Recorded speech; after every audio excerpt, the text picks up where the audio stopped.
I think we're going to get started. We still have people coming in, so we will allow them to sign in. We will welcome them. And for those who don't know, this is, if you're not here to see XR in theater, please stay. It'll be way hipper than anything else you could see in this town tonight. And guess what? The price range is pretty damn good, right? Yeah, right. I'm Chris Paff. I'm one of the founders of the VR AR Association New York chapter. And I'm also one of the founders, thank you, of the Producers Guild of America New Media Council. And I put this event together with a lot of help from some of the best producers of immersive theater. Next year, we'll have another term of art for what it is. But you're really going to get a feel for where we're going with live events, live theater, non-proscenium theater. Some of it is mixed choreography with AR and VR and mixed reality. And I want to thank, first and foremost, our hosts. This is the Verizon 5G Lab. This was the first Verizon 5G Lab and probably the first in the world. This is lit up by Ericsson boxes that you'll see over there, an array of antennas and transmitters. So this is a wonderful space to work in and play in. If you're a developer, if you're interested in working in 5G, please talk to our wonderful hosts, Mel Vogel, who's in the back, yes, otherwise known as Melissa Vogel, but it's actually Vogel, Mel Vogel. Cynthia Slowick is here as well. Thank you, Cynthia. Will Perry is here as well, wearing the very cool hat. I was lucky enough to help launch Environment, which is now part of the 5G Labs, which is an incredible group of technologists and creators that spun out of Verizon Labs. So I've been here many times in the last 2.5 years. Some of you were here when I did an event on AR for producers about 1.5 years ago. But this space is building up. In about another month, there'll be other demos here. So please do check in with either Mel or Cynthia or Will if you have questions. I also want to publicly announce, at least in person, the new New York chapter president for the VR AR Association, Gordon Meyer. Gordon, stand up. Where are you, Gordon? Please stand up. Gordon was with me just this past weekend in Vancouver at the VR AR Global Summit. Also, Mr. Michael Owen was there as well. He was on my panel on expert storytelling. We have some other Verara members, including Cynthia Mallory, the great Cynthia Mallory. Don Fowler is here. We have many others. But I'm also going to put a quick plug in. If you have created some innovative VR AR work, and it has a narrative, some sort of narrative structure to it, I urge you to submit your work for the Producers Guild of America, or PGA Innovation Award. This was just announced 6 weeks ago. The deadline is November 15th. This is an award that's looking at future ways of storytelling and narrative in VR and AR. We have a blue ribbon panel, and the winner will be announced at the PGA Awards at the Palladium in Hollywood on Saturday, January 18th, 2020. Please go to producersguild.org and look on the Innovation Award panel. We also happen to have one of my dear colleagues in the Guild, Kate McCallum from LA. Kate does an enormous amount of great work in immersive production and dome work, and she's doing some work with Ari, so we're lucky to have her here tonight. So we're going to, this is the way this event is going to work. We're going to do 4 presentations and then convene a panel discussion. I'll quickly introduce the panelists. From my right to your left, David Rodriguez, who is the CEO of Zanni. Give it up for David. Kiira Benzing, who's with Double I Productions, who's going to talk about her amazing piece, Love Seat, which was just at the Venice just a couple of months ago. Give it up for Kiira Benzing. Thank you. To my left here, a man who shares some DNA because we're both graduates of Northwestern University. Give it up for Brandon Powers. Shameless NU plug. And last but not least is Maciej Wisniewski. Some of you may have seen the build that he's done of what I'm calling the first original opera in VR, Edelweiss VR. Give it up for Maciej Wisniewski with 99-cent opera. Our first presenter for the evening is going to be Brandon Powers. So I'm going to turn it over to Brandon with the magic clicker. Brandon Powers, ladies and gentlemen.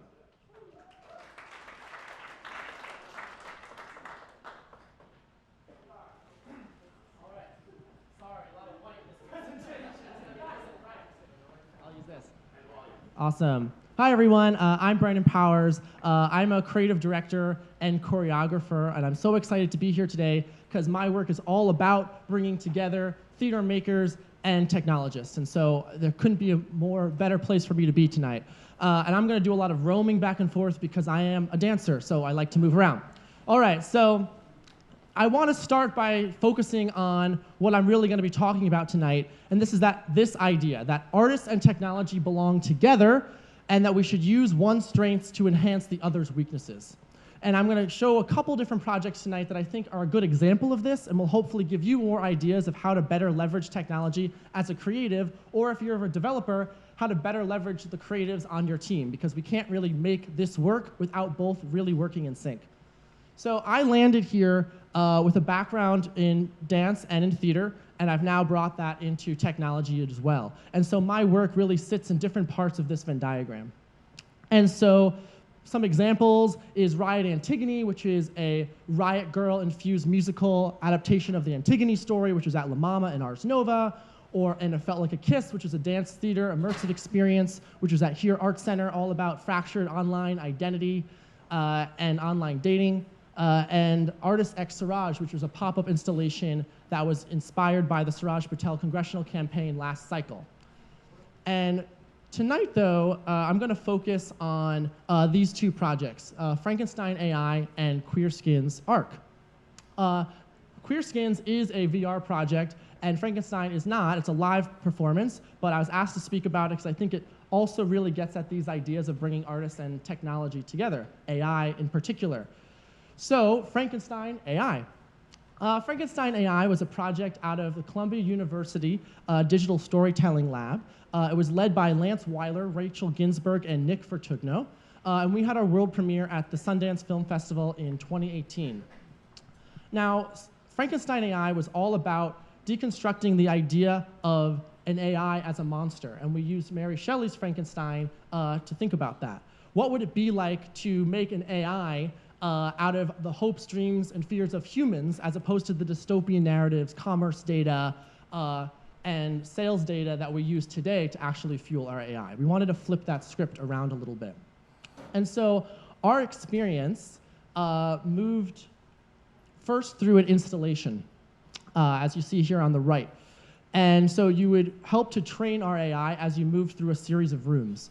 In the first room, you had a conversation with another audience member, actually, and then would map that conversation using these Ouija board-like Surface Studio computers. We would then take that data, our AI would harvest it and do an emotional analysis of that data, which you would then head into the next room here, where you came face-to-face with our AI, which came through these IoT drums and this projector vat, this brain vat is what we called it, where both the data that you helped train the AI with, as well as responses to questions the AI asked you, would help set the emotional score of that room. Now, we were excited to take it a step further and create a special one-night-only performance at Sundance as well, and that's where I really got to get to work. And so we wanted to make a performance where the AI would come to life, and where the AI would inhabit a human body and try to connect with the audience. And we thought the best way to do that, and the best way to show the algorithmic machine learning process, is with dance. And so, of course. And so what I did was I created a new dance notation. There we go. Need a couple. Bingo. So I created a new dance notation for this project, along with Jacinda Radcliffe here, who is our amazing performer and dancer. And what we were doing here is we were taking an initial phrase, which was very basic, which is what we knew the dance wanted to end with, a simple, very human phrase, which is at the top here of our chart.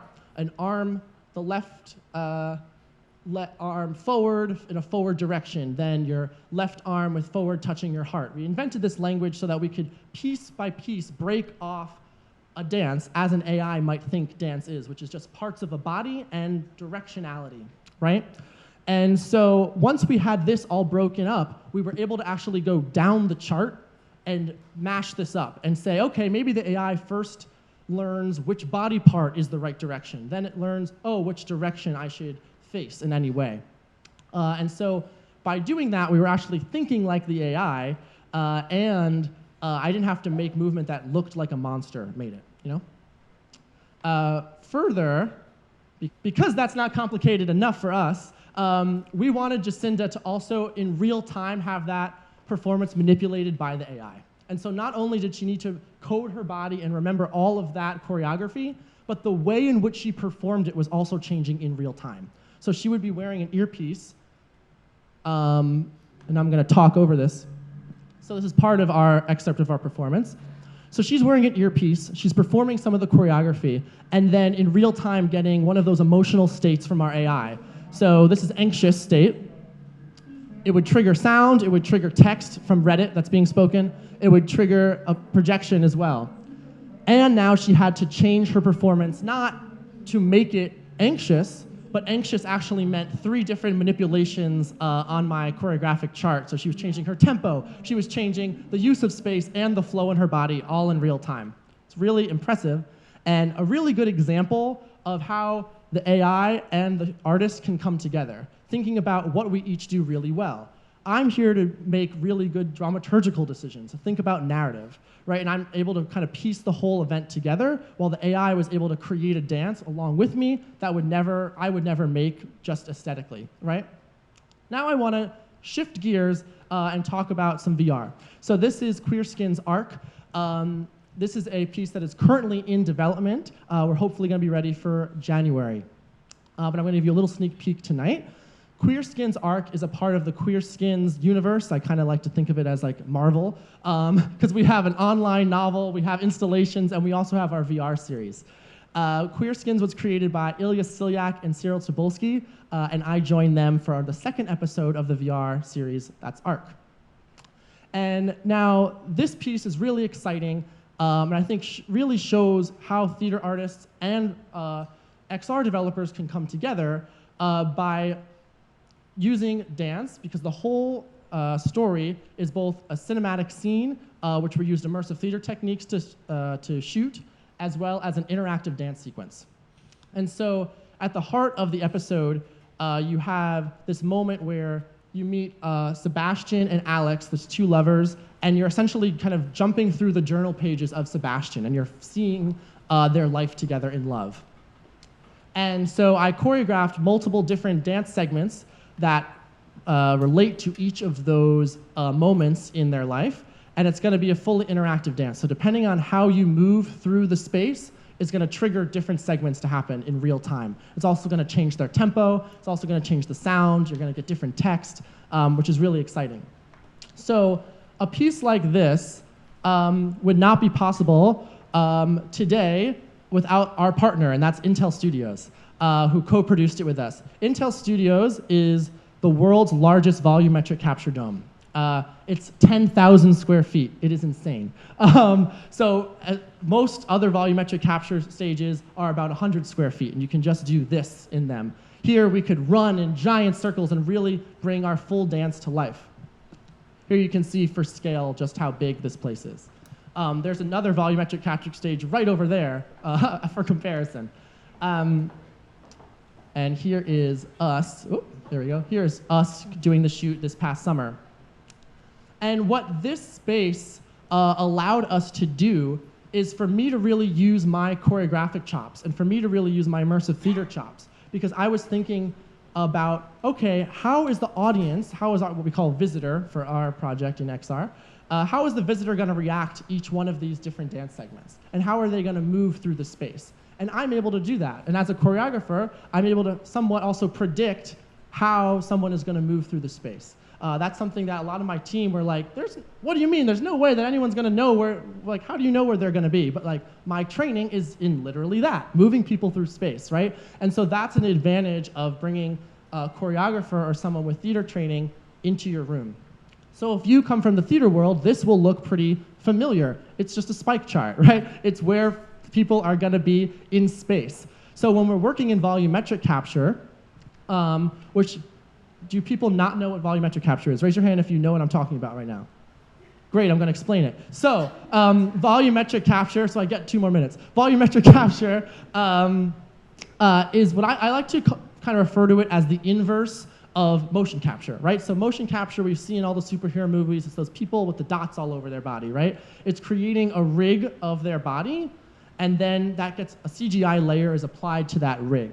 So you're not really getting a full performance of that human. You're kind of inhabiting another creature. Volumetric capture instead is all these cameras, dozens of cameras in that giant dome, all pointed inward, so you're getting essentially a 3D video of that person. So it captures their real performance. Now, hot off the press, no one's seen this before besides our team. We have a little bit of a demo straight out of the Unity window. So this is not done. I've assured my tech team that I would tell you this is not in any way final, but I wanted you to see just how amazing this is, because I think it looks stunning. So as you see here, this is 3D content, right? You can really capture the fluidity of Chris's performance by working in volumetric. And that is really, really special. Here's up a little closer. This is another one of the segments. And so, as I was saying, each of these different segments will happen at different times in the experience depending on how you move throughout it. And I've figured out, like, okay, I want this one to happen over next to you on your right, because I think the way I've choreographed, it's gonna make you walk around them. Versus the segment that's gonna hopefully happen right after this, there we go, is really gonna show off how much space we were able to use at the Intel stage, where they could really run. Bum-ba-dum. And this will be locked off in the experience, and so this will be happening all around you. It's gonna be pretty amazing. There they go, on a run. Amazing. I'm gonna jump ahead for time's sake. There we go. So because we're at the Theater in XR event, I'd be remiss to not just mention this really quickly. I'm also on staff at Musical Theater Factory, which is an artist service organization all about creating new musicals that deconstruct oppressive ideologies.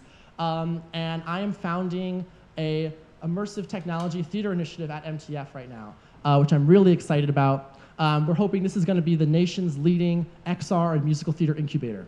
And it's gonna be a series of community events just like this, where people can come together, a garage lab and residency, where there'll be a lab of tons of fun XR toys to play with, get artists hands-on with them, have mentors working with them, and a crown jewel hackathon where we're gonna make some amazing XR musicals, because the world needs that. And we are looking for partners for this experience and initiative, so if you are someone with opportunities of space, or a mentor, or a lot of money, please come talk to me, because we need all of those things to make this happen. It'll be for a good cause. And I just want to leave you with this idea that the best XR is like the best theater. It is deeply collaborative, interconnected storytelling, and we're going to unpack that more in the panel, and we're going to go deeper into all this as a group. So thank you so much. This is me. Let's chat.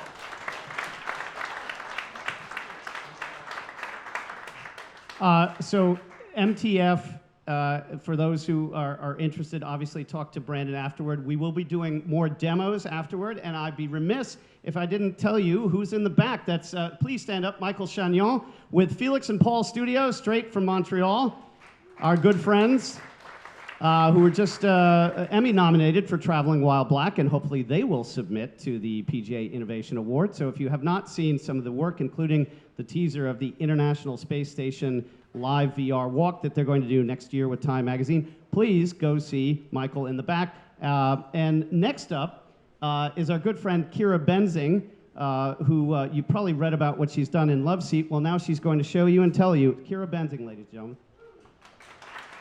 So this is the first time I'll be talking about Love Seat with an audience since we've performed it in Venice. So you'll get to watch me sort of dust the ancient dust off of my shoes and feet and mind right now.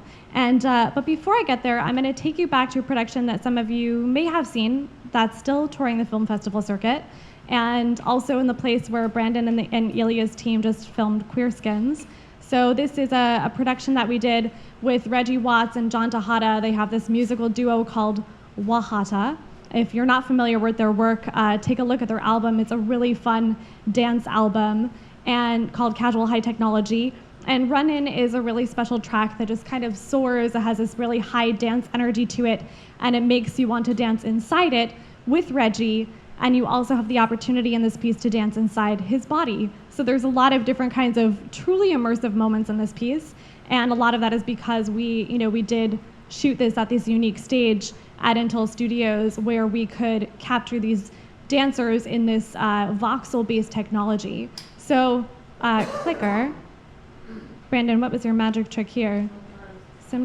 It's a couple times. Ah, there we go. So it's just gonna be a lot of magic throughout. So this is Reggie doing a signature move that he made for our shoot called the cut and grab, which is a dance move I'm happy to teach you on your way out the door tonight.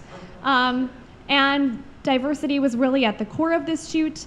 I wanted to push the technology and shoot a lot of dancers. So this is the first time that they shot a really large cast.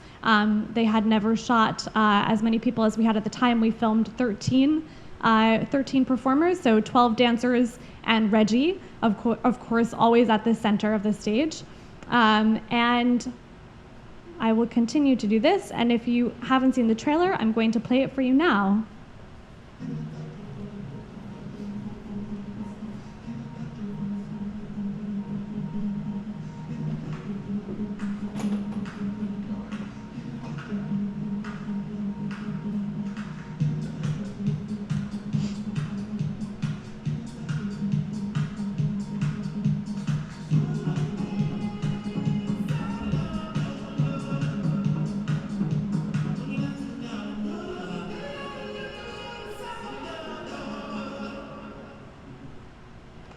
So in this experience, you have the opportunity to move around the space, and as you can see all these flying particles, those are voxels that we put these kind of really interesting special effects on. We call them shaders in the gaming world.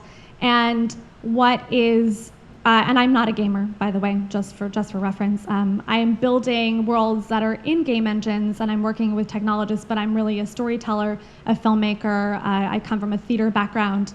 And so this was my beautiful cast in this 10,000 square foot stage, dancing their hearts out. We danced in these bursts. The way that the technology works is it captures in these kind of short segments, so it's always sort of high intensity dance that we're doing. So for an experience like Run In, that works very well because we want you to dance with them, and you have the opportunity to dance next to the dancers, to move through their bodies, and they react actually as you get close to them and kind of feed off your own energy. This was a unique production for Intel. This was the largest cast that they had filmed at the time. It was a first creative production. There were a lot of firsts on this production. It was the first time that they worked with an outside director, the first time that they were working with an outside team. It was the largest cast, the first music video that they filmed there.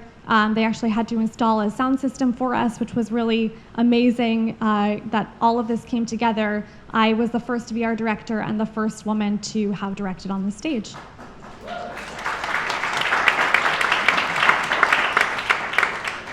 So we had a lot of firsts and a lot of learning to do.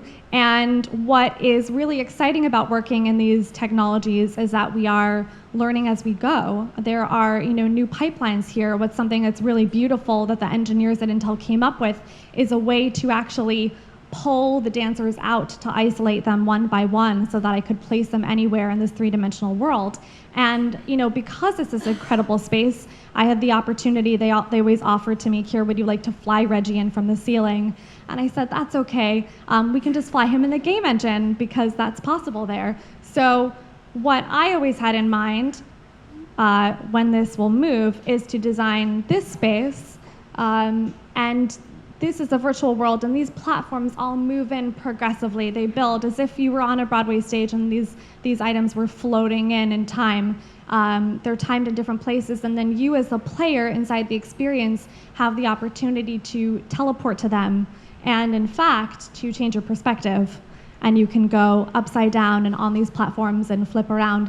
So really what's happening here is that we're giving you the ability to make your own choice, to make your own cut. When Chris Milk did this at Sundance, he said, wow, it's like a jump cut. But the difference is I'm not the editor. I'm not choosing where you go. You're choosing where you go. we have the opportunity now to empower you to make that choice. So what I love about building these kind of interactive story worlds, these immersive experiences, is that we can now give you an opportunity to explore, to give you agency. So jump cut in my life, I thought I would build a few more stages and began designing this other world and virtual stage. And my designer, actually Alex Coulomb, is here from Agile Lens, who actually designed this stage. And so this is a question I've been asking: what is a stage? Is it a physical space? What does it mean to be a virtual space? What is a stage anymore? What does it mean? Do we have to have an audience? What does that audience look like? What happens when our audience doesn't have physical bodies anymore and they're represented by virtual beings and avatars? So a lot of these questions are coming to my mind, and the truth is, I'm still figuring it out.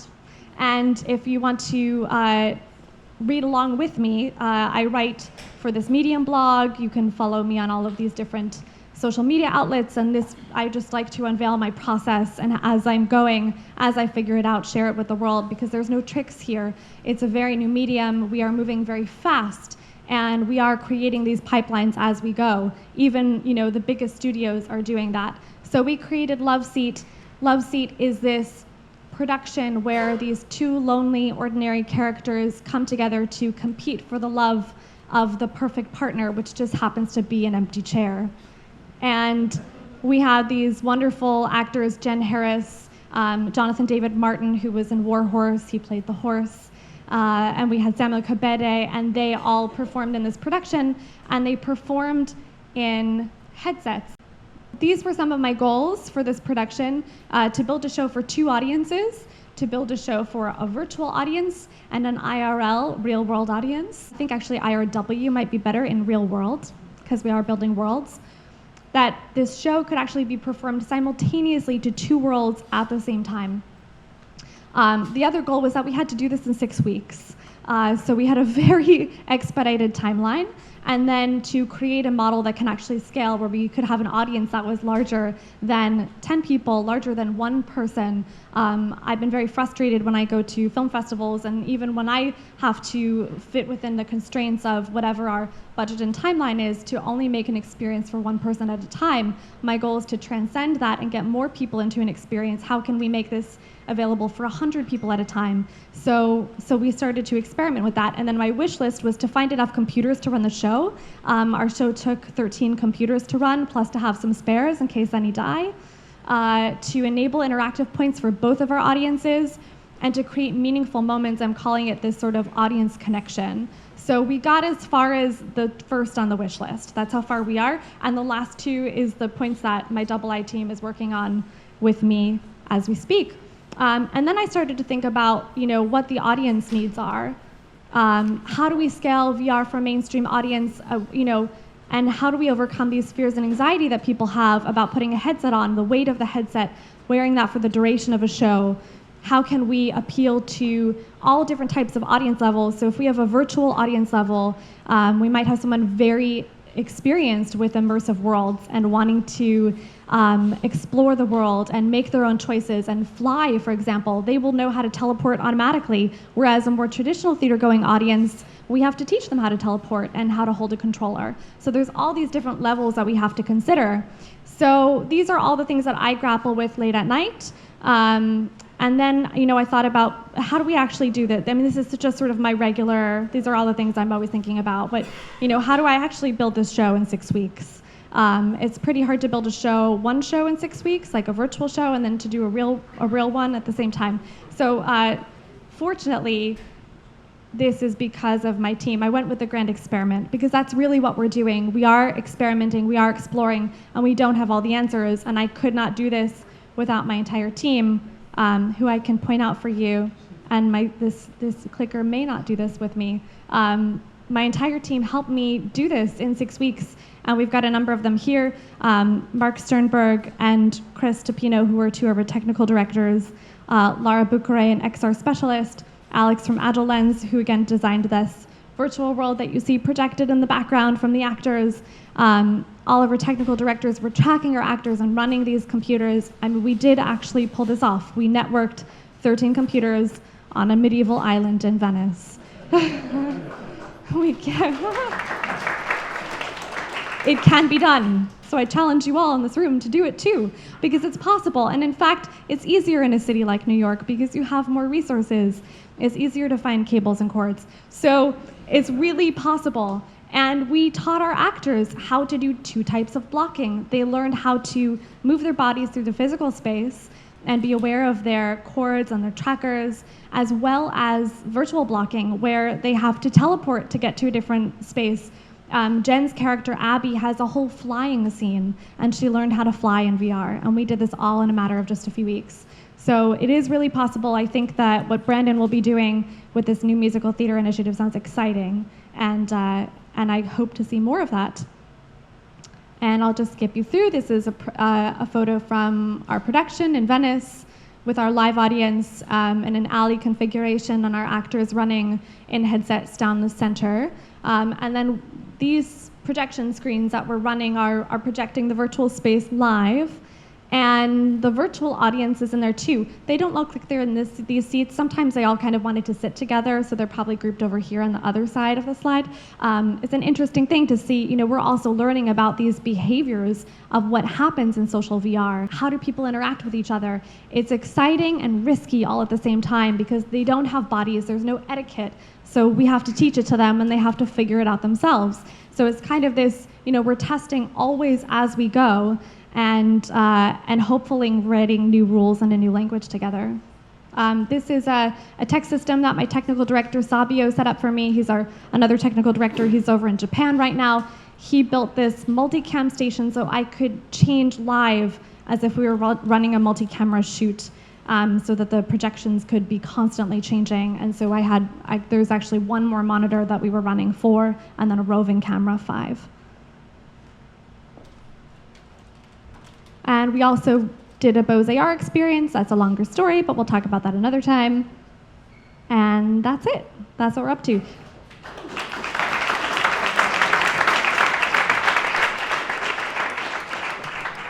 So not a small project, but as Kiira said, it can be done. It will be done here more frequently. Our next presenter is somebody who is quite the artist, musician, really a polymath, scientist, creator of what I earlier said I believe is really the world's first original opera in VR. Ladies and gentlemen, Maciej Wisniewski.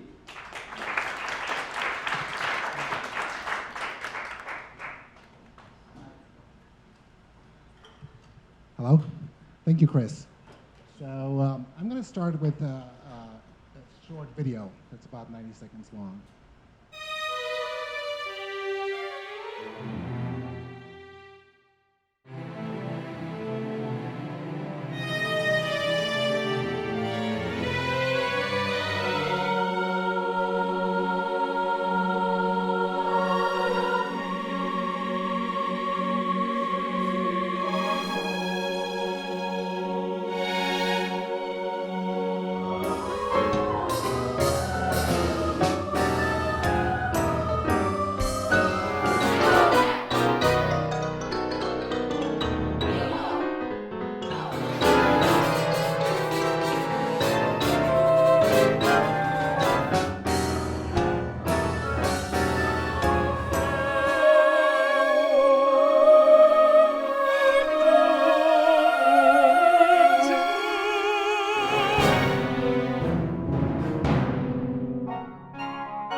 Thank you. Thank you. So what you just saw is the in-game footage from Edelweiss. Okay, so Edelweiss is a VR game, and it is based. It is a true story. I tell you a little bit about how you play that game. So the way you play it, you look for sounds in space. So you have to kind of discover sounds in space. So you have to follow them. I'll give you an example. Well, let's say that this is a VR scene. we're all in VR. And you're sitting in the audience, you're looking and watching a panel, and all of a sudden, there's a faint sound in the back. Ding! Some of you wouldn't probably hear it. Some of you will hear it, but ignore it. And a few of you would turn around and look at the elevator door. And if you do that, the elevator door will open. The person would come in and would ask everyone to leave. Okay?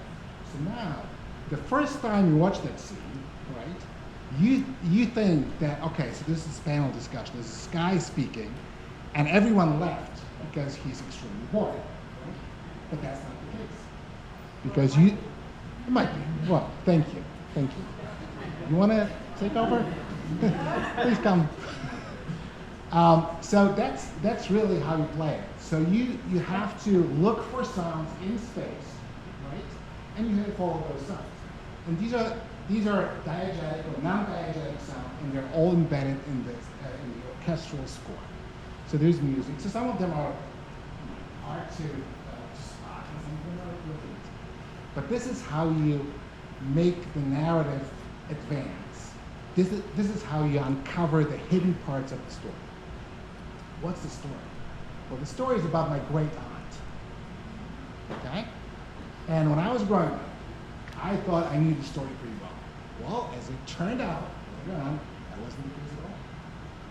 I didn't know. Speak to the mic. Oh, sorry. Okay. Love the mic. Okay. Now, can you hear me? Okay. Good. Sorry about that. Yes. When I get too excited, I forget what okay. So the way. No, I lost my train of thought. Thank you. Yeah. No. I'm back. All right. So, yeah. No, thank you. Thank you so much. You want to come up here? Okay. So the story of so I thought I knew the story pretty well, but I didn't.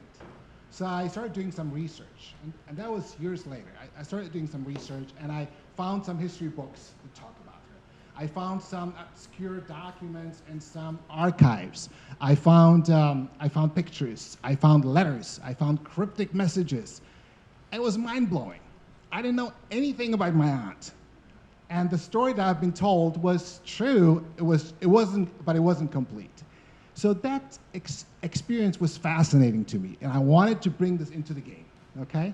So how do you do that? Well, I did it using the blockchain. You say, well, blockchain, how does that fit into the picture? So let me explain. When we release the game, when we release the game, the gameplay will be disabled. So you get 40-something minutes of storytelling, music. You can go from level to level, you can experience it, but the story will be incomplete. And there will be some cliffhangers, okay? So after, let's say 2 weeks after the release of the game, I will post a message to the blockchain. And I'm going to explain. So I wrote a piece of code that runs on the Ethereum network, that runs in the Ethereum virtual machine. And all it does really, it allows you to post encrypted messages and read encrypted messages. Okay, so after 2 weeks after release, I will post a message, and that message will be retrieved by the game, by the players, and will unlock content for you to discover. And the discovery process I just described earlier, right? That's the game mechanics. Okay, so in addition to that, if you really engage, or you're a really good player, and you discover things quickly, you will get rewarded with cryptocurrency. So that's the blockchain component. I want to talk a little bit. I'm sorry, I missed. So I'm going to talk a little bit about, and that's about the music-driven aspect of it. So the music came first. I wrote the music first. I wrote it. I orchestrated it spatially for VR. I recorded it. And then I started working on visuals. And when you work on visuals, especially on a historic piece, you go and do some research. And you want to make sure that the props and the environments are historically correct, or at least believable, right? So I I went a step further, and I said to myself, I asked myself this question: what would it be like to create something like that? Forget VR, forget technology or today's technology. Let's go back to the early 1900s and let's see if we can do something like that. Is it even possible? So a music-driven narrative where the music drives the visuals. Okay, so I found something really interesting. So in March of 1915, there was a concert not far from here at Carnegie Hall, and the piece that was played that night was by a Russian composer named Alexander Scriabin. Okay, and there was one interesting part about that concert that caught my attention. There was in the score, there was a part that was written for an instrument called tastiera per luce, which means, or back then it was called the color organ. Today you might call it a light keyboard, or a keyboard that drives, lighting in the space. And there was an instrument that was built for him, it actually happened. And I started researching about that, and it turns out that Scriabin had a whole theory about how to synthesize sound and pictures, sound and colors. All he did was as follows. It was actually pretty simple. He took the circle of fifths, superimposed it on the wheel of colors, in other words, mapped colors to keys, right? Simple. And that he followed it strictly in his compositions. So let's bring this, that's the inspiration. Let's bring this into VR. So in VR, you have pixels, right? And obviously, every pixel has color information. RGB plus the alpha channel. In addition to the color information, you have the depth map or the depth channel. So every pixel is aware how far it is from the what's the distance of that pixel from the camera or from the point of view, right? So what I added to the whole thing, I added something that I call a music map or a musical map, which is basically every pixel has information if it is affected by music, and if it is affected by music, to what extent? How? How does the pixel change when it's affected? And so how did I do this? So what I'm doing is I'm scanning the musical spectrum in real time, and I'm getting the couple hundreds of values, which is like frequency, it's timbre, it's rhythm, and all the other stuff. And I'm pushing that into a fragment shader on a graphics card, manipulating the pictures. So what does that look like? I mean, hopefully you've seen some of it in the video, but really, I'll give you one example. So there's a scene, there's one scene that is the war scene, and it's solely painted with smoke particles and fire particles. There's nothing else. It looks like more, but there is nothing else. Every single fire particle in that scene comes from the musical map. There's no other force that's driving it, and you will see this. So what does it? So and you're welcome to see it in the demo. What does it mean? That means that it is really what we're doing is we're breathing light and texture into the scene based on music. So I want to stop here. I think if you have any questions or if you want to see some of it running, I'll be happy to show it to you later. Thank you very much. Thank you, Maciej. And again, for those who may have come in late, that demo is right in the center there. Our last presenter before we do the panel is David Rodriguez of Zanni. My name is David Rodriguez, and this is actually the first time I'm really kind of presenting myself and my new company to a live audience. So this is very exciting for me. This is a place I did not expect to be 1 year ago. 1 year ago, I was trying to figure out, okay, what should I do next? I've done everything else in the theater. What should I do next? And some visual effects friends of mine over at some of the houses downtown, can't remember their names right now, said, hey, you should look into VR and AR. And it's like, why? What's the big deal with that? And they said, because we need you theater people. And it turns out they were having a hard time to figure out how to get people to do something when it's not a still image, that is just a still narrative. because that's what they're used to with film and TV. It's just one image, you follow the narrative. But now in VR and AR, people had a choice, and they don't know how to deal with the choice. But luckily, theater people, as many of us have already talked about, do that very well. That's what we do. Because think of it this way, if you need your audience members to look at this particular dialogue, but there's also 50 extras in the back of the stage, and you don't want your audience really looking at the extras, you want to looking at the two actors or singers singing an opera. What do? Anyone? Lighting, yeah, quick and simple, right? This is dark, this is light. Your eyes will focus on what's light, not what's dark. At the same time, you'll know that there's people back there doing some motion in the darkness. So it helps tell the story, but the focus is where you need it to be. And that's where I think us theater people and anyone in performing arts, as you've seen already, we love this kind of stuff. And I think it's a very natural blend to bring in theater artists of any form of medium, whether it's dance, opera, theater, acting, writing, anything from the stage can be so beneficial to anything you're creating in XR. So let me tell a little about myself. So that is me. That is not downstage right for any of you theater people. I did lose my screw gun one time at the Met Opera. I used to work there for a while, as you can see, and I couldn't find it. And then I went to the stage right crew and I said, guys, you see my screw gun? They're like, you mean this one? I'm like, yeah, that doesn't mean downstage right. It's David S. Rodriguez. Give me my gun back. They're great guys. It's like a drunken pirates from Long Island. That's what the stage crew's like at the Met Opera. They're great. I love them. So this is a little bit of my background. So why do I get to stand up here and talk? Pretty much because Chris invited me. That's the answer. But this is my background. I recently was at the Metropolitan Opera for about 8 years in technical construction and design, working in the scenic shop and also with automation. Also did a quick stint at CBS Studios.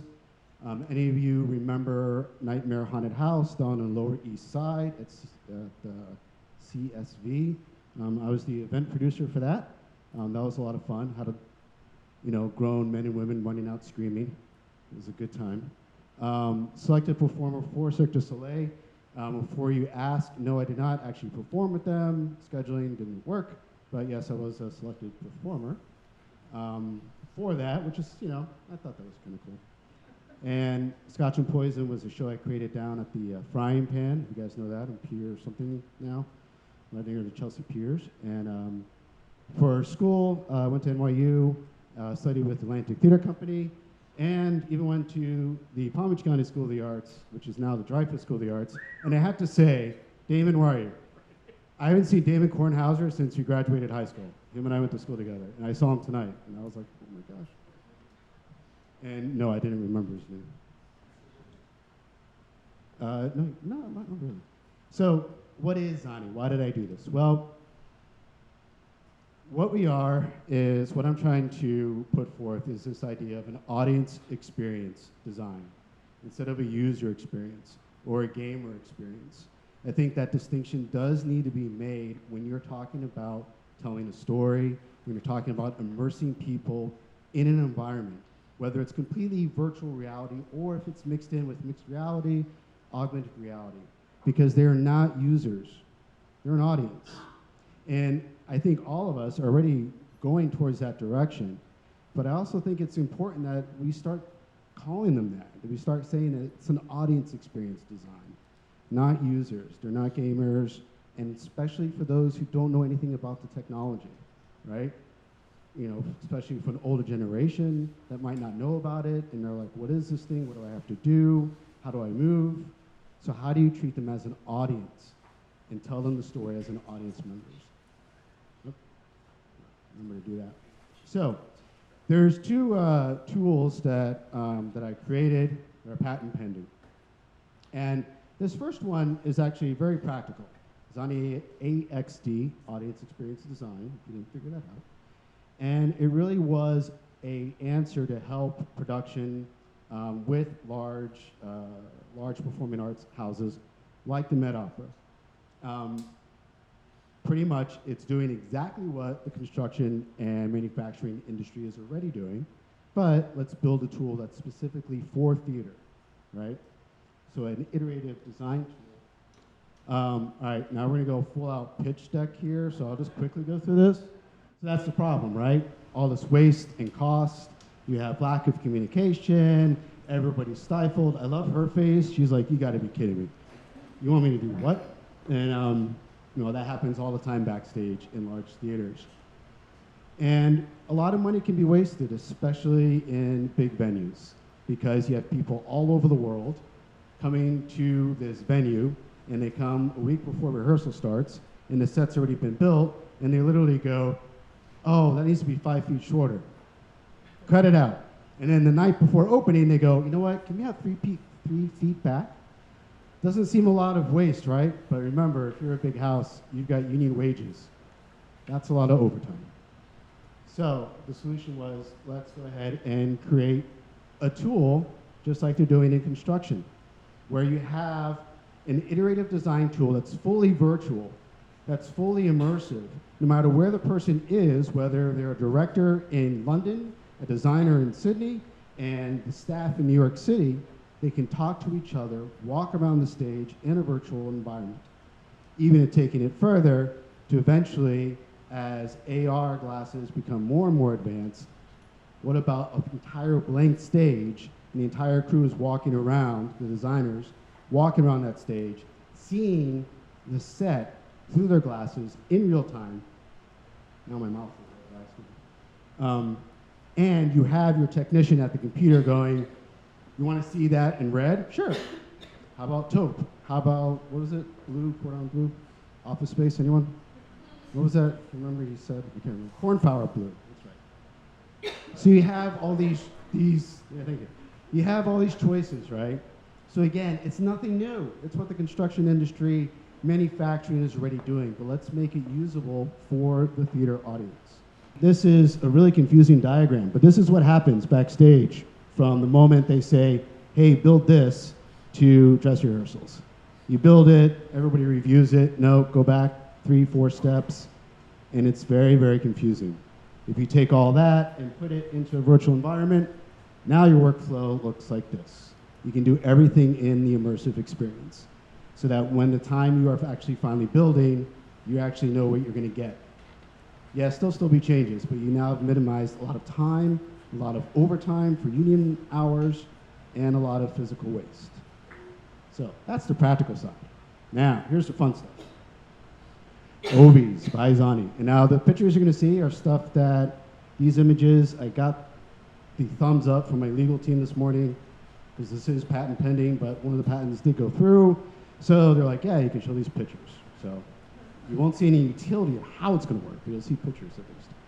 Now, what are Ovees? Well, it's a solution, because I wanted to create XR effects live on stage, right? That's why I'm like, wow, could I take this stuff in and could instead of just like paper dragon coming on stage, for Rheingold, could there be like a projected image of the dragon from Rheingold? If anybody doesn't know, that's the ring cycle. Kill the rabbit, kill the rabbit. Also very good. So I was like, how could you do that? So luckily, I was able to meet up with Francesca Zambello. She's one of the top opera directors in the world. She is the general manager for the Glimmerglass Opera up in Cooperstown. She is the artistic director for the Washington National Opera at the Kennedy Center. So her and I have been talking for about a year now, and we both agree that that would be awesome. Of course, the question came around was, how are you gonna get a whole bunch of old ladies to put on headsets? And so I said, give me a month and I'll come back with a solution. And sitting down at my desk, I thought, well, what are the problems? Well, they're big and bulky. Who's gonna want to put them on? There's a lot of different choices. Like, it's just too much of a hassle. Whether it's a VR headset, pass-through video, whether it's an AR, you're not gonna have the field of view. Too many problems, right? So I said, well, I gotta invent something, I guess. So with my 8-year-old son, we homeschool. So I sat down with him and I said, Christian, we gotta come up with we got to invent something. And it needs to be easy for people to hold up. And we were sitting there, and I was like, almost like opera glasses. And we looked at each other and said, yeah, why don't we just do that? So this is literally what we did. Christian built that. I just kind of taped it together for him. And we just reverse engineered the now inept Google Daydream with good old-fashioned opera glasses to create Ovees. And that's all it is. It's really just repackaging pass-through video AR, right? And easy to hold up. You just have a stem, you're holding it up. Oh, cool. Wow. Very easy for an audience to use. They don't need to put anything on. They're literally holding it up to their face instead of a full wraparound.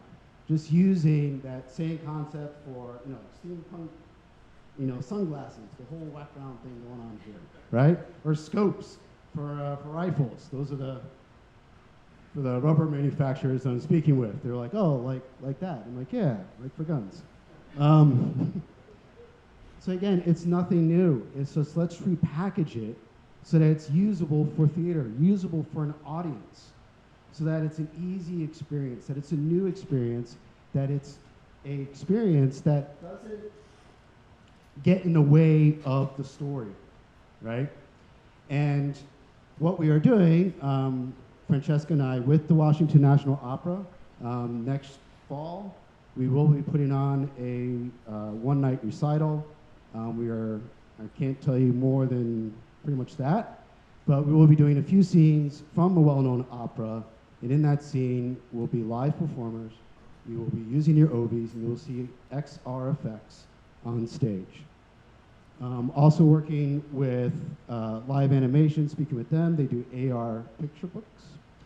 The Glimmer Glass Festival, of course, where Francesca works, and Pixel Mosaic, which is an event company in Chicago. The reason why I'm looking at event companies is because, well, theater doesn't really have a lot of money, no matter it's the Met or the Kennedy Center. So obviously we have to always remember, okay, well, how can we make this viable product that we can make some money so then we can give it to the theater and not have to worry about if nobody has the money to do it, right? Because we're artists, we want to do all the stuff we want to do, but we can't because it's really hard to get it up there, right? And I've got 2 kids to feed and a beautiful wife at home to take care of. So with event companies, they found several pharmaceutical companies are interested in using Ovees because they think it's a great way. Again, they have 20 people come in to see their new product, and the audience is able to then just hold up their Ovees, see the virtual object as it's being described, and have a choice, as Kiira was saying, with the choice back to the audience. The audience always needs a choice of where to go, what to do. And Ovees is alongside that. Let's give the audience a choice. They don't even have to look at the XR effect if they don't want to, because it all goes back down to let's tell a good story. And with that, telling a good story, I think now I'm done, and let's get some questions going with some panel discussion. Thanks, David. So now we're going to have our panel discussion. So if we want to move our chairs a little closer, we're going to close the aperture a little here, move a little closer. So since we're in a very connected space, one of the first 5G labs in the world, and there should be another live mic there, because we're going to pass around the mic like we're around the campfire here. So what are we thinking of in terms of connected venues? Are any of you really looking at that? I'm sure David is a little bit, but talk about how an AR, VR enabled 5G, let's say proscenium theater with different devices, how does that change your perspective as a producer? Sure. Yeah, I'm actually I didn't talk about this because I'm copyright reason. I'm developing a piece that uses 5G to allow augmented reality to move through an immersive theater experience. It'll actually move all over New York City. And so I'm actually thinking of 5G and connectivity to push us outside of the theater, because you get really great Wi-Fi in a space, but you're still then dealing with these problems of just like putting stuff on people's heads. And anytime you try to talk to a theater company about that, they're just immediately saying no. And I actually don't really think that's a good solution either.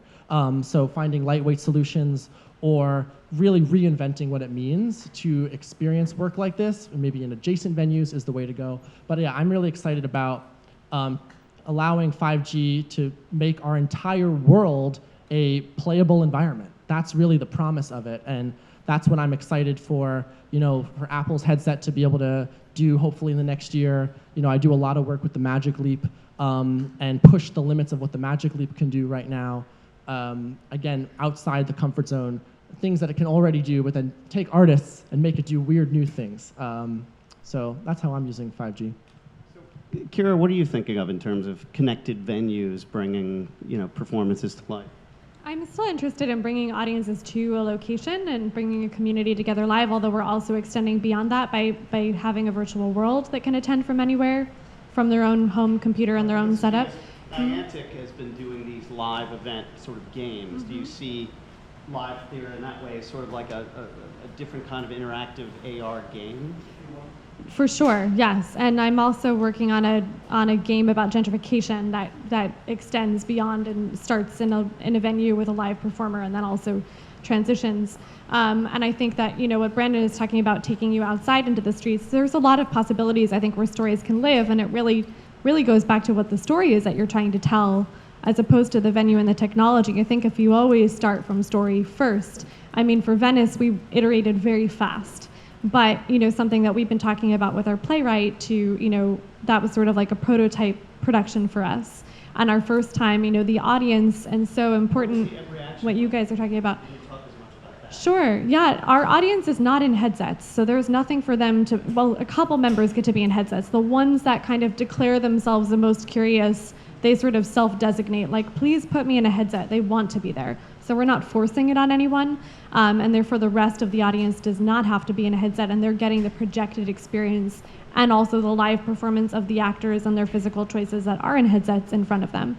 So it's a different kind of experience, and that's just something that I'm playing with, using projection and keeping our actors in headsets and motion tracked that can then cross between the two worlds. So is the idea almost, we always get that heinous announcement before we go to a live production: please turn your cell phones, your pagers, or any other things that code beep off now. I envision this new world where please take out your devices now. Make sure they're fully charged now. Is that what we're looking at? I hope you'd say yes. Well, I hope so. Again, I think it depends on the story and the production, right? Like, please turn your device on and make sure it's Wi-Fi enabled. I think that there will be story-based instructions for that. Right, 5G enabled. Yes, that's correct. Exactly. And in fact, if Verizon is listening, I think that Venice could use some help on their island, because we could use 5G there. That would be really amazing. Tupac Satori's in the audience, who ran a live performance with a live voiceover performer and someone on the headset. Tupac had his production Cosmos Within Us, which was right down the hallway from it. We were neighbors and met each other in Venice. And again, I think, the more connectivity, the better, especially when you're trying to do these types of very complex productions. So this is more for David, but 20 years ago, I think it was even 20 years ago this month, I was at the premiere of Songs and Stories of Moby Dick that Laurie Anderson did at BAM. And I just happened to have the best seats in the house using these 3D glasses that she was handing out for these 3D elements in the story. And depending on where you were sitting, it actually worked. But that was just, one sort of scene or element, if you will, in the production. Are you looking at this as being something that people would look to find additional things, or are they part of the narrative, or how are you looking at Ovees and other sort of XR effects in live theater? Yeah, I think I like to describe it as XR effects need to become like great lighting design and great set design, where it's there to tell the story, but the audience ends up actually forgetting about it.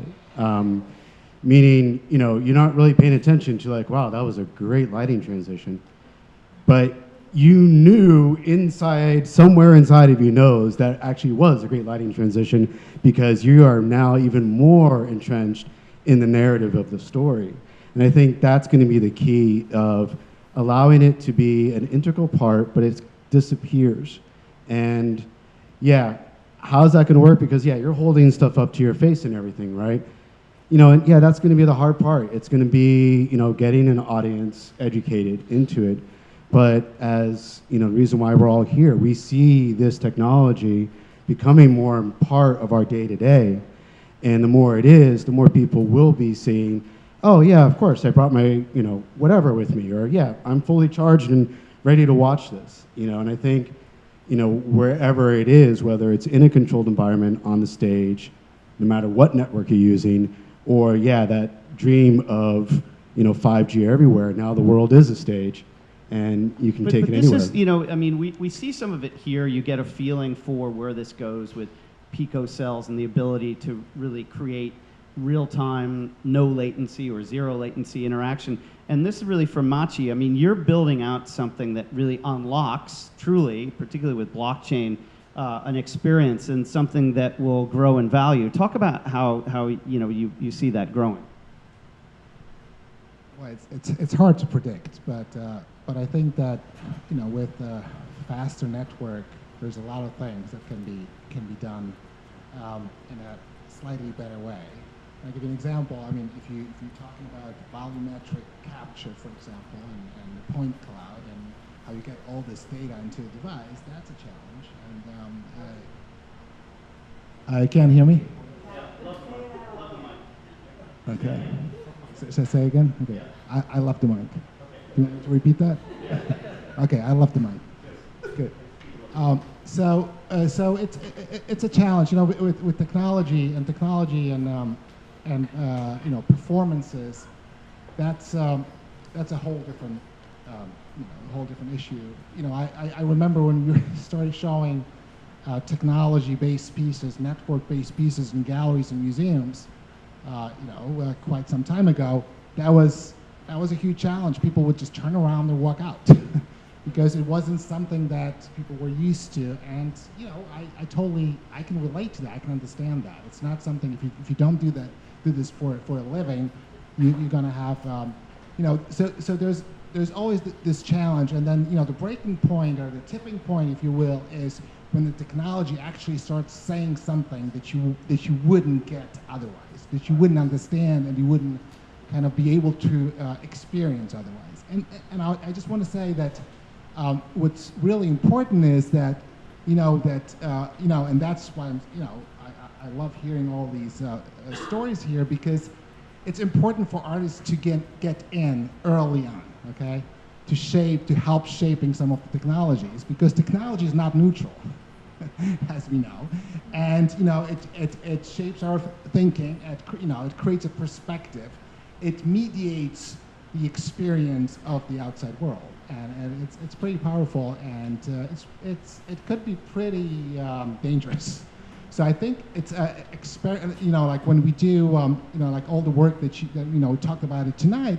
It's important that there is someone that doesn't just have you know, I guess the bottom line in mind. It's something that is, you know, it's a creative space today that needs to be explored by artists. So, you know, this is more for Brandon. You know, I think we're seeing now, particularly with some of the things that you've shown, and particularly where you're going with the Musical Theater Factory, a theater that basically doesn't have a proscenium. That you're having more audience performer interactions. That you know, we're seeing a non-traditional theater. Is that essentially what you're looking to create? Well, ultimately, the folks who are best at making this work, making XR projects, are immersive theater makers. And that's just hands down how it is. And that's something that the XR industry has discovered over the past few years. They, for a while, were just going after the film people because the film festivals were producing the work. And so they were like, oh, it's recorded, it has to be film people. And then it all started to fail because film people can't think beyond this frame, right? And as you're talking about moving from one moment to the next, it's immersive theater folks that actually have trained techniques that we've developed over the years to say, hey, I want this audience member to move past me. I'm going to make a circle in a very specific way to do that. And if you explain that to someone working in XR, a developer, they're like, you just cracked their elusive code, right? They're like, I had that moment with my team where I over and over was like, I'm gonna know where the visitor, we call them the visitor, we were just talking about, what do we call? We call them visitors. I'm gonna know where the visitor is because I've choreographed it as such. So that the way the motion is that it's gonna make a circle. People follow circles in opposition. That's just what they do, we're animals. And so they're gonna end up in a certain spot, and then I'm gonna be able to put the dancers up across from them, right? I know those things because that's my training, in the way that a developer knows how to make someone fly in VR because that's their training, and that's where we need to really be coming together. And so in thinking also about the stages, we're thinking about fully immersive environments, ultimately as the kinds of places that I'm most interested in VR. You know, there's a lot of folks that were doing a lot of proscenium VR experiences in theater, so they would just put a 360 camera out in the middle of a stage and then you would just do this. That can be really exciting to get more people to see that particular show, if that's your use case, but it's not pushing the medium forward, right? I think that's where a lot of this work gets really hard to talk about because we're all talking about so many different things, right? Because they're like, it's theater and tech, and someone's like, oh, projections? And I'm like, no, right? And so there's so many different use cases. It can be used as a design tool. It can be used to create an entirely new medium as we're trying to play with. It can be used to enhance a proscenium live event. There's so many different things that we need to constantly be reminding ourselves to think outside the box and not to get trapped by a lot of the people that don't understand. Yeah? Well, I think I like the idea of gamifying it so you have more people who are sort of selecting the headset or putting themselves in the box, where you might randomly select people or pre-select them to have that experience and then maybe share it more. But Love Seat was a huge production. Talk about how much it took to do that in terms of time and technology, and do you see this becoming easier as you move forward? I hope it will get easier. It was pretty hard. Not to lie, I mean, I think that honestly this is not for the faint of heart. These are tough productions to be doing. We network 13 computers, that's not easy. And we built a local network when we got to Venice in case our cloud domain failed. And every day was a risk when we put a virtual audience in there, we never knew how many audience members would crash our domain. Those are things that are actually quite difficult to test until you start to do them. So these are big things that we're tackling because we want it to scale, because we want it to grow, we want it to get outside of these singular, isolated performances. We want people to have shared experiences together, because I think that that's what the beauty of going to a live event and witnessing a story is. It's us coming together as humans, as you have in this room. It's more special for us to be here in this moment. Sorry to anyone who might be watching this online at some other point. I do think that there is something about the nowness. It is, yes. I think there's something very special about our shared communal energy here. So, this is difficult, but I think that all of the reasons that we got into this is because there's something rewarding about building these worlds, because we can create these magical effects, because we can work with colors and light, because we can move them through space in a way that they would never do. Because the virtual worlds can transcend beyond this reality. So there's a reason that we're stepping into that greater challenge, and I certainly hope it gets easier. I think the extra challenge is we're in the early days of all of this, and there are no pipelines. We're making them as we go. So, that's a good segue to the next question, which is really, about the training.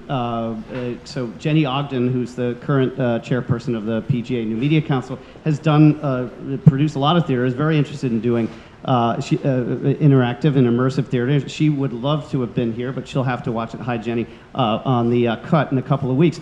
But this gets into the question of training. Are we hearing more from the Northwesterns or the Tisch Schools of the Arts or Carnegie Mellon, or even MIT, or are we hearing about any programs that are teaching people this, or are we just making the tools available so that people can, fork, to use a term, their workflows? By the way, forking is a clean word for those who don't know. It means to tweak something.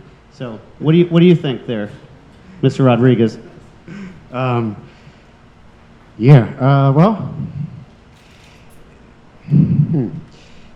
What I've been finding is I think we are at that point where, you've got all these different pipelines, you've got all these different tools, and this person knows how to do this person knows how to do that, and this person knows how to do this. And, it's like what I've been finding logistically of like, okay, well, how am I gonna get 100 people wearing Ovees and it all being connected? And it really is discovering as we go of like, okay, well, who knows how to do this? Who knows how to do that? And yes, definitely, I've talked with Tisch School of the Arts, which, even that alone, I can't remember the name of the school, but the school that teaches XR, VR, AR at what is it? Yeah, at ITB, Tisch, yeah. at NYU is in Tisch, and that's Tisch School of the Arts. So that alone, I think, is the answer. It's like, yeah, I think there is a blend, because what I find with creative technologists is, the ones I've spoken with recently, it's like this great moment of like, oh, hey, I got to that same result, but I got to it because this is just what I want the audience to experience. Or you got there because you think it'd be really neat to be able to build this thing and make it work. Wow, yeah, let's put that together. And discovering little things. I had a really big moment at the Luma Festival, which is a video projection festival in Binghamton. And I was there with USITT, which is an organization for theater professionals. And they had a digital media symposium and some great artists were there. And that's when it dawned on me. I was like, oh, there's my pipeline. And I went to the guys that do all the servers for video projection, all these huge cameras, and I said, could you take that information, instead of sending it to projectors, could you send it over Wi-Fi to my glasses? And they're like, oh yeah, that's easy. It's like, oh, I didn't know that. So I think that's it. It is going to be this like, who knows what, and how do we bring us all together, and where does it come together? Yeah, I agree. I think the community has been such an amazing source of education, and that has been the real engine of the educational environment. I started in this work very recently, but it was just because I went to hackathons, which I think are the best place to go and learn. I just did a ton of, I knew I was just like, I know I have the tools to do this, I just don't know how to get started. And so I went to my first hackathon and I started to explain what I did. I was like, I'm a director and a choreographer, and everyone's like, I have no idea what you're talking about. And then I would explain what I can do for them. I can move people through space, I can write scripts, I can help people onboard. And they're like, oh, you're a team lead. You're a creative director, you're a user experience designer, you're a user interface designer, you're a creative director, say that now. And so that's what I call myself instead of a director. When I'm in tech land, as opposed to theater land, right? And so I'm able to learn that from the community, and the community has been so amazing and wants to really lift each other up, because we all know this is new, and that it's the artists and it's the makers that need to really promote the exciting work, because there's a lot of big tech companies trying to make things happen, and we need to make sure we're on the ground floor so that the tech doesn't kind of go out of our control. That's part of like that AI experience I built. I'd also say that I'm impressed with how universities are starting to hopefully catch up. I was just at Northwestern, and I was talking to the dean, assistant dean at School of Communication, which houses the theater department, and he was like, oh, like you should come and you should start working with us to build an XR program for the theater makers, right? And I was like, hell yeah, that's all I want to do, right? So they're starting to realize it. That's because I started my experience working with Google Glass while at Northwestern when that was like not a thing, right? Google Glass. Yeah. Remember Google Glass? Yes. Right, and so, but that gave me, it was really, really important to my education, because while still in university, I was learning how to talk to both the theater maker and the engineer. And that's the fundamental, important thing to be able to do as someone sitting in our role, I think. Absolutely. So I was freshman year at Northwestern. I was in the chorus of a production of Antigone that Dr. Bob Schneiderman did. Mark Muley did this incredible piece with Norman Deschamps. Amazing score that they built, and were interacting with different scenes. This was years and years ago. But those elements, this kind of reminds me of what Maciej is doing now. If you look at where the possibilities are. And you and I were talking early on when we met about Thekla Shiphorst and Lifeforms. I met her many years ago when I was first doing stuff in VR. And that kind of interactive choreographic structure. But the thing that I find interesting, and some of us were talking about this before, is that a lot of developers want to go beyond what's available, beyond Unity and Unreal Engine. And I will say that the folks here at Environment, not surprisingly, are led by CTO Raheel Khalid, who's one of the leading inventors in the United States, if not the world. He has about 170 patents to his name. So you can be damn sure that that team has cracked some interesting things. So please talk to some of the Verizon people before you leave if you want to talk to them as well. I think we're going to open it up now for your questions because this is a very smart group of folks, and I know quite a few of you. So I'm going to play the Phil Donahue and run around with a mic if you have any questions. Anyone? Yes, right here. Hold on. Don't speak until you have the mic. So yeah, I've seen in the last like 4-5 years a lot of people coming from the film industry and making massive mistakes for rejecting the gaming nature of virtual reality and augmented reality. And I don't want the theater people to make the same mistakes. And I've seen some kind of assumptions or that rejecting the gaming industry and the gaming nature. And I promise it's a good-hearted question, but what are your thoughts, or why did you kind of like didn't want to embrace that in a way? Or if you want to, what are your thoughts from the lessons you can learn from gaming in this? Thank you. I think the gaming industry is great. I mean, to me, it's like what you can do with Unreal and Unity. It's like, why rebuild it? For what I need to use it, I know I can do everything in Unreal. And, you know, just what I've learned, you know, I am proficient with the visual effects pipeline, so I know the softwares very well. And to me, I think it's, again, goes back to, okay, could I use Unreal to do this? Great. Does Unity do that? Oh, cool. What else? You know, and there's also for live entertainment, Notch, if you dealt with that, another program. You know, the tools are there, and then, yeah, the gaming industry has taught us that you can do that. Real-time visualization is born out of the gaming industry, in my opinion. I don't know if that's true or not, but that's what I see it as. And what they're doing in Hollywood for real-time production on set with visual effects is all being run by gaming engines and being produced by guys that went to school for gaming, you know, not film. And I think it's very important, and it's such an amazing tool. I guess my question involves sort of the pipeline that you sort of discussed earlier, but my question more involves how have you been getting to your pipelines? Some of you have technology backgrounds, some of you don't, but you're involving more of a bigger idea and you're getting to a very condensed, specific idea that involves specific technology, specific actions that you want to do. I guess I'd just like to hear about how each of you are getting to the places that you're getting, especially if you have like 6 weeks, for instance, you have a very shortened timeline. What's your decision process look like as a producer of these sorts of experiences to get you to say, well, we can't try that, that sucks, let's do this, and why? Yeah, for sure. So I'll use, I guess, Queer Skins as the example for that. The episode was kind of in incubation with Ilya and Cyril, who created it. And then I joined the team when they knew that they wanted to incorporate dance in, and so I was able to help recreate the experience when they saw what I could bring to it.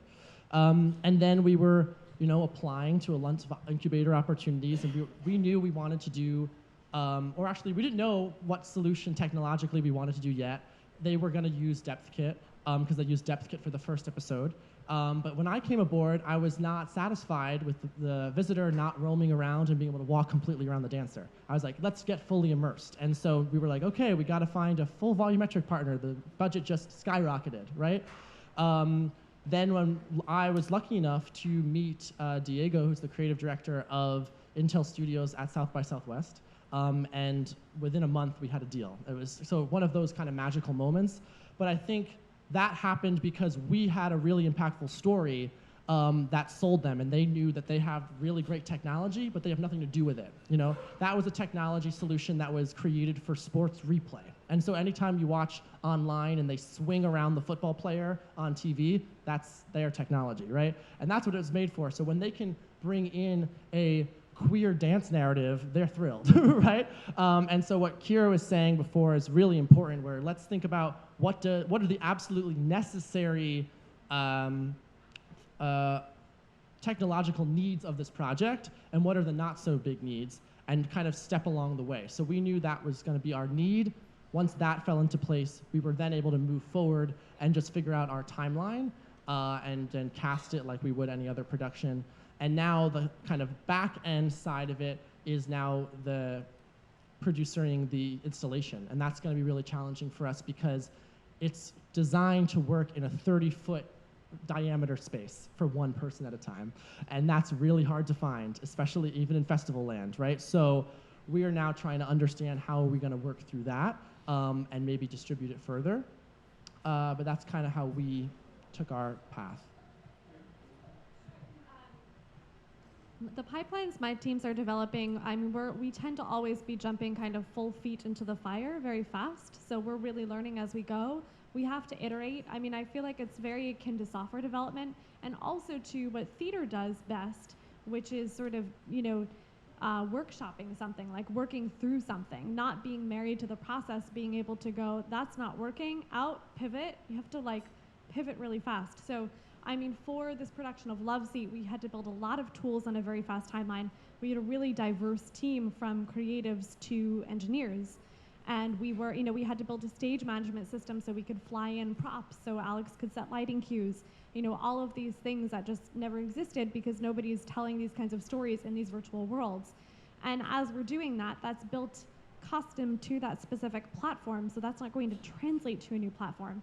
So you build a pipeline in one area, you get something, you get really good in one direction, and yet now if we want to go build on another platform, we need to redo that process. So we have the thinking in place. I feel like, what can we take going further? We can't just recycle our code because every platform is built on different code. And I feel like that's probably similar to, you can't just bring the same set into a different proscenium theater. These things don't totally translate, but your process does.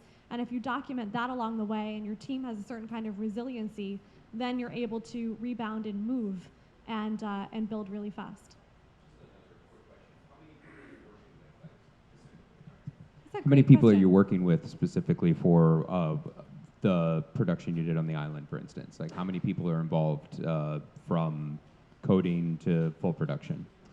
Great question. We had 12 in Venice, including our actors. So I consider that a pretty large team, although probably by larger theater standards, that's pretty small. Our entire creative team that built leading up to that is larger than that. So I'd say we had about 20 overall on that production. The production for Run-In, there were 50 people on set. Not all of them were running those shots, but I mean, we had a whole, and this would be similar to the shoot that Ilya and Brendan did. There's just a team of engineers running monitors and robocams and a whole other set of things. And then, my team that's closer to the set, so we can, run in and out of the Green Dome. So my team was, we had shot for a 2D output as well as the 3D experience simultaneous. So I also had two 2D cinematographers running alongside me with my 80 unit and Scripty. So that unit is pretty small, that's tight to me. But larger beyond that, there are certainly engineers that are working on shaders, and that production overall, I would say easily there were 40 people on that project. Question over here. Wait for the mic. Thank you. First of all, that was very stimulating, and I want to work with all of you. So I'm a playwright / stage director, but more from the traditional side. And actually, I'm wondering, while writing, right now I'm preparing a project which includes actually dance, historical background, mixed reality, mixed audiences. And while writing, I'm just wondering, I don't have that technological background, so what would you recommend during the writing process to kind of, just take into consideration all technical aspects? How do we write that? I know there have been a couple of workshops, I've attended some, but I still don't have the feeling for it. So what is your recommendation for that? My suggestion would be to start talking to a UX designer and a narrative designer, someone that really understands if you want the piece to be interactive. Immersive is different. I'm going to separate those things out. I think interactive is something that you play with the storyline and you're giving someone agency and abilities. And immersive is just opening you up to a larger world that could have these incredible, virtual effects. So I would suggest talking to a UX designer because they'll understand taking an audience through, starting with your audience first, bringing them through the narrative, and also understand the tech language. So they'll kind of be a bridge for you until you really also can immerse yourself in the tech language and understand the different possibilities of technology. And I would just put your, experience as much as you can. Put your head in AR glasses and VR headsets, try them all, try the weight, see what you can do, because being inside of them will teach you so much. There aren't a lot of textbooks about this yet anyway, so just, you can do as much research as anyone writing those books. That's great. We have questions over here. Hold on. Mr. Feldstein first, then pass it to your friend over here. Thank you so much. With those glasses, which I think are really, really simple and kind of wonderful, I see it as a way of decreasing costs of theater. In other words, if you would put on Alice in Wonderland, you only need Alice, and you create all the other characters in virtual reality. And that also makes it transportable for tours. So I see that as a new way of presenting traditional theater, but decreasing costs and taking it, it's another dimension as well. Have you thought about that? Yeah, I definitely. Yeah. I can't wait to do that. Yeah, I think that is the goal. I do see that happening where, it's, I always like to think of it as none of us are creating anything new. It's Solomon put it best. There's nothing new under the sun, right? And so now we just have different tools. And yeah, okay, so instead of to me, it's great for taking it, like you just said, to places where you can take it on tours, especially to places where they wouldn't be able to afford to bring in this huge production, Yeah, exactly, where you can, it's like, hey, it's okay, we just need the theater space, and we're gonna send you the glasses, and it'll be a few performers. And think about all the kids and communities that can see this huge scale production, but yeah, they won't have that cost. And I think to actually even, it ties in with how do you write this stuff. At first, yeah, we're gonna, work on using operas that have already been written and how do we add the effects to it. But yeah, now that next part is how do we create an immersive original opera? How do we use it that we can create the stuff? And yeah, like Alice in Wonderland, we talked a little bit about the Jungle Book of we can have all the animals in XR. Yeah. Yeah, and and it's great. Of course, my big dream is that's all done by volumetric capture by live actors, and it's taking their faces, and they're just in a whole bunch of studios, but now on stage you get to see that character performing in real time because it's being shot in real time. So yeah, I think the applications are there's just so many ways, and it's a way to add to what already exists and a way to build something that is a new way to do it, a new form. Yeah, yeah, exactly. Especially bringing it to those communities that wouldn't be able to have those large-scale productions. And you can try a lot of neat stuff with that, definitely. Yeah. Technical question for Brandon and also Kiira. When doing volumetric capture, what solutions did you come up with for occlusion when having multiple performers at the same time? Yeah, awesome process questions. Yay. Okay, there's so much we could talk about. We could talk after as well. So what's really exciting about shooting in a place like that is that you don't really have to worry about it too much, right? And that because there's cameras literally everywhere. But there were some key problems that we were having with our shoot because we were really on the bleeding edge of pushing what that dome could even do. That's why they were excited by our project because we were doing something really new. Kiira and I were chatting before of had only 2 performers, but had them running around everywhere, rolling on the floor, jumping in the air, things they would normally say, don't do those things. Versus Kiira had tons of performers and could speak to that type of occlusion. So for us, we had a lot of trouble with the floor because there's only so low they can place a camera. And luckily for us, our piece kind of goes into a like magical dream world when the dance begins. And so we said, hey, it's totally fine. Like, we're down with like having these weird moments of occlusion. I think they also really undersold how high quality of a capture they're gonna give us. They told us that they had this story the first thing they ever shot in there was this crazy Western scene. They had these horses running around. You should find it online. It's spectacular. And they were talking about, the joke was the horses have no bellies. Because the horses had no bellies, because there was no camera on the floor underneath them, right? And it was really spooky to look at those horses. And so they were like, your dancers are gonna have no bellies. And right, exactly. And so, in Uncanny Valley in Utah, exactly. And so, we had to really use and this is another key point which we haven't gotten to talk about, which is leverage the technology's weaknesses, again, I was just saying, to your advantage, right? So we knew this wasn't gonna be a perfect photorealistic capture, so let's not attempt to make a photorealistic moment. It's just gonna look bad, right? So that's where we're at with the technology right now. So we were able to think, how can we creatively do it? Oh, well, it's a dream world. Let's tell Intel, don't worry about it. We had a similar problem or challenge in their capture system is only able to do 30 seconds while we were there.